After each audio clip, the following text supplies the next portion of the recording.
أمهات كتير بتستخدم الصور عشان تعلم أولادها اللي عندهم توحد، لكن بتصطدم إن هو ما بيتعاونش ليه؟ في أسباب كتيرة جدا الطفل التوحد ما بيتعاونش فيها مع الصور. النهاردة هنعرف إيه الأسباب دي وإيه الحاجات اللي ممكن نستخدمها عشان نساعد طفل التوحد على الكلام باستخدام الصور. خليكم معنا.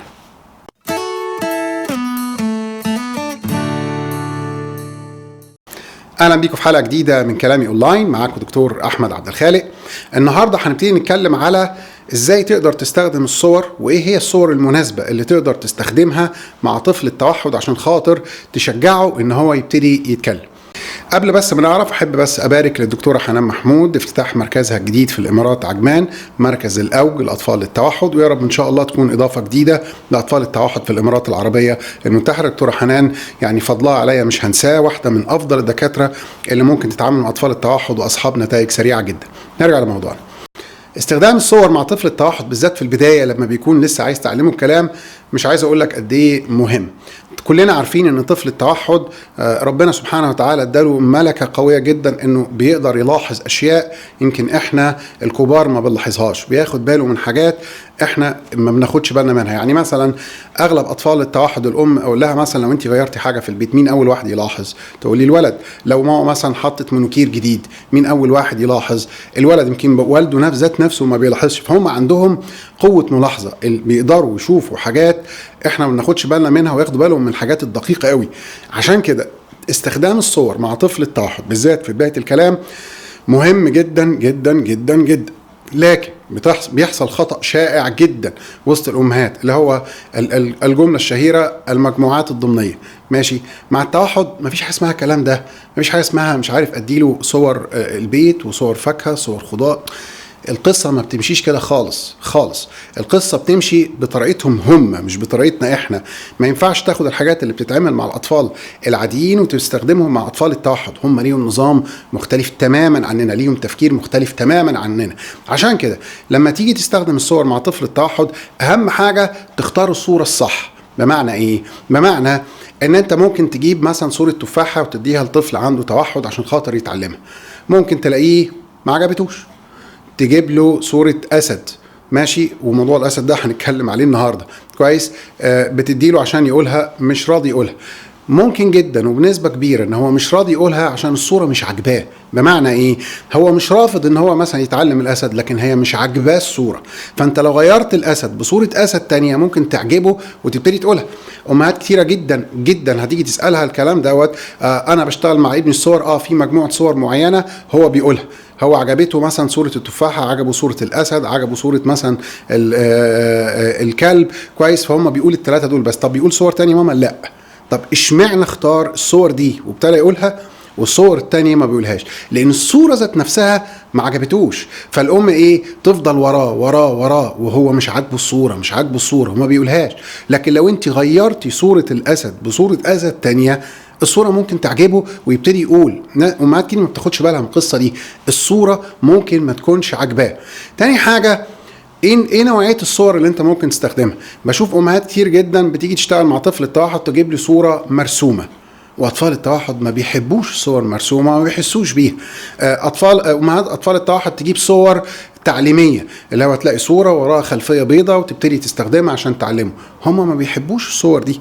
طيب منين اقدر اجيب صور كويسه تساعدني ان طفل التوحد يبتدي يتكلم؟ انتوا كلكم في ايديكم كنز تقدروا تستخدموه تجيبوا منه صور عشان طفل التوحد يبتدي يستخدمها، اللي هي الجوجل، محرك البحث بتاع الجوجل. يعني انت مثلا على سبيل المثال لو انت كتبت على جوجل مثلا اسد، هيطلع لك كام صوره؟ مئات الصور. صورة أسد جوه الغابة، في شجر، في أسد كبير وفي أسد صغير، والأسد فاتح بقه واسنانه طالعة، مش عارف إيه، تفاصيل كتير في الصورة. الحاجات دي بتشدهم جامد جدا وبيعجبوا جامد جدا في الصورة. وصدقني ليها عامل في منتهى القوة إن طفل التوحد يبتدي يتحسن ويبتدي يقول اسم الصورة أو يقول معاك اسم الصورة دي. عشان كده ماشي، يعني مثلا على سبيل المثال لو أنت قدامك 3 صور، صورة مرسومة، صورة أسد خلفية بيضة، وصورة أسد في الحقيقة مثلا مع مثلا شبل صغير وفاتح بقه، اني صوره من الثلاثه اللي هتشده؟ طبعا الصوره الحقيقيه. كل ما كانت الصوره مبهجه والصوره فيها ديتيلز، كل تفاصيل، كل ما طفل التوحد اهتم بيها زياده وابتدى يشتغل بيها. نمره 2، حجم الصوره. بمعنى ايه؟ بمعنى ان انت ممكن تقعد معاه على التابلت وتكبر الصوره وتشوف انهي صوره عجباه، وبعدين تاخد بعضك وتاخد الصور دي وتروح توديها عند الراجل يطبعها لك. بس لما تيجي تطبعها ما تطبعهاش اللي هي بالصور الصغيره، لا اطبعها اللي هي الحجم الكبير، وحطهم له في الارض واحنا قاعدين بنشتغل معاه، وتحط له مثلا 6 7 صور.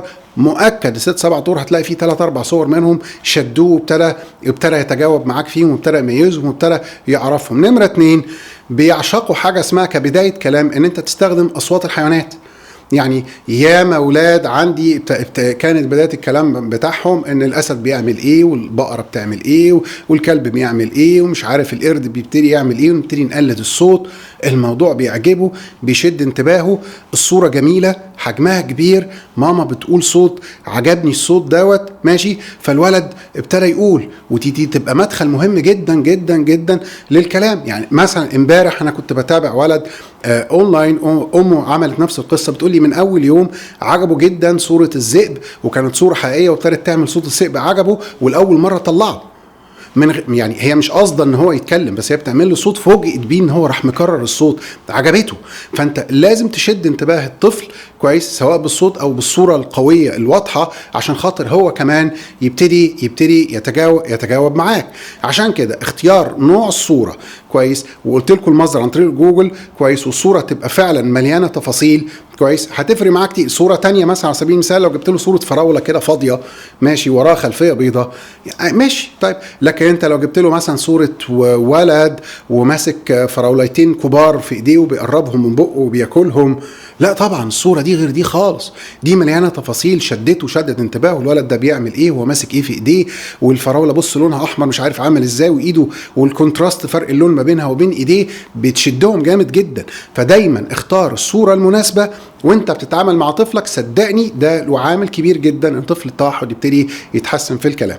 يا رب ان شاء الله المعلومات دي تكون فادتكم، واتمنى ان شاء الله نشوف ولادكم احسن الناس باذن الله. كان معاكم دكتور احمد عبد الخالق، وما ننساش نعمل سبسكرايب واشتراك في قناه اليوتيوب بتاعتنا.